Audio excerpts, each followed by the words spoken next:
Netanyahu's controversial plan to expand military operations in Gaza City has triggered a storm of international condemnation, a move that could reshape the conflict's future in profound ways. But here's where it gets controversial.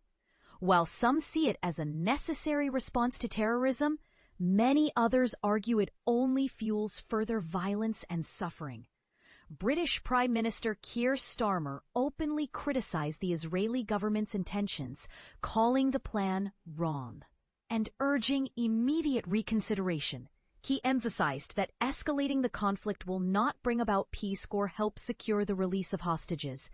Instead, it risks unleashing even more bloodshed on both sides.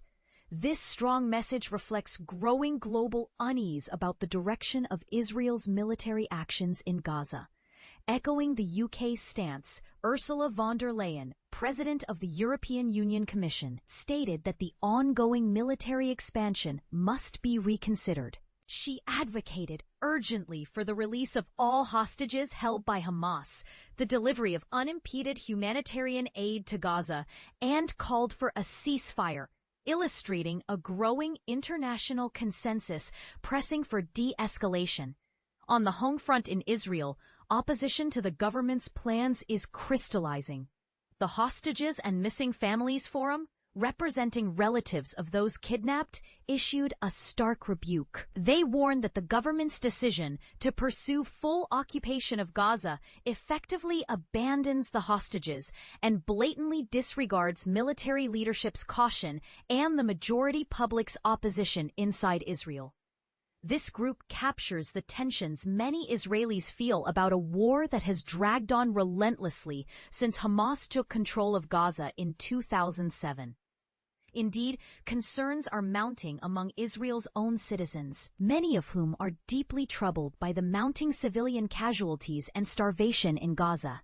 A coalition known as Commanders for Israel's Security, comprising hundreds of retired security personnel, has gone so far as to appeal directly to former U.S. President Donald Trump, urging him to pressure Netanyahu into halting the conflict before further damage occurs.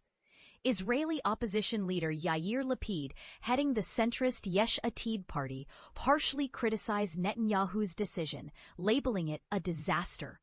Lapid warned that the operation could stretch on for months, cause the death of hostages, result in significant military casualties, drain billions from Israel's finances, and lead to diplomatic isolation. His remarks highlight internal political rifts and profound uncertainty about the long-term implications of escalating the war. Furthermore, Israel's plans have met firm resistance from several Arab nations. Jordan accused Jerusalem of using the military operation to entrench its occupation of Palestinian lands, a charge that carries deep historical weight given the region's bitter conflicts. Egyptian President Abdel Fattah el-Sisi, speaking with the Palestinian Authority's president, reaffirmed Egypt's support for the Palestinian people and condemned any moves to displace them, a sensitive topic given Egypt's historic peace with Israel and its geographical proximity to Gaza.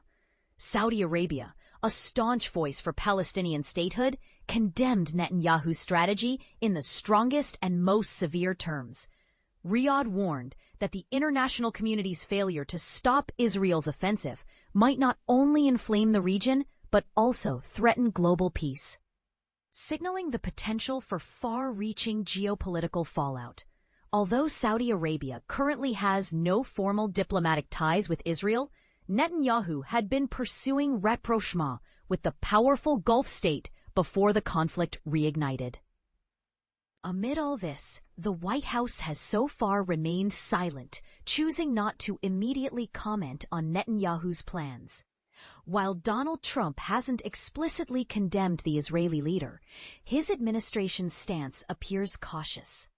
Mike Huckabee, U.S. ambassador to Israel and former Arkansas governor, expressed in an interview that the decision on how to proceed lies squarely with Israel itself, underscoring the official U.S. policy of non-interference in Israeli military strategy.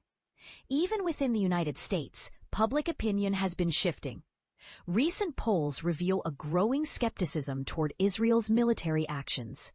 A Gallup survey last month showed that approval for Israel's operations in Gaza hit an all-time low of 32% since the question was first asked in November 2023.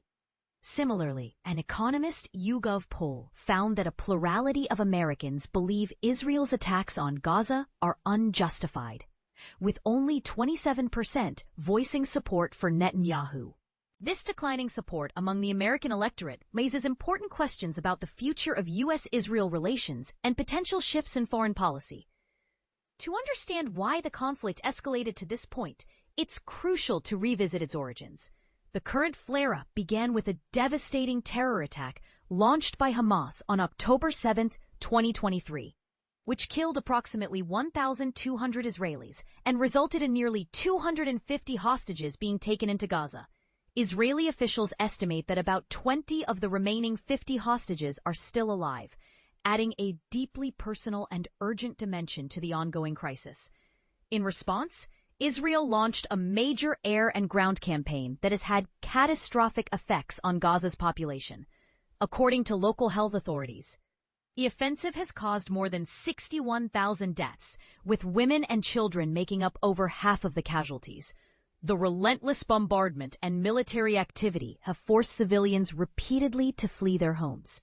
This humanitarian nightmare is compounded by a dire shortage of food and medical supplies, as Israel's disruption of aid deliveries has allowed malnutrition to spiral almost out of control. Experts and advocates warn that Gaza's hunger crisis has now reached a critical tipping point. Yet, Netanyahu has firmly denied that starvation is occurring within Gaza. Israel shifts responsibility, blaming Hamas for obstructing aid distribution, inciting violence at delivery points, and diverting resources, while also criticizing the United Nations and other organizations for failing to provide sufficient humanitarian assistance. This narrative dispute complicates international efforts to address the crisis and intensifies the political debate. This deeply entrenched conflict and its complex web of military, political, and humanitarian issues continue to spark passionate debate worldwide. Do you think Netanyahu's strategy will bring peace, or is it destined to make the situation worse? Is there a way to balance Israel's security concerns with the urgent need to protect civilians and provide humanitarian relief? Share your thoughts, because in a conflict this charged, every voice matters.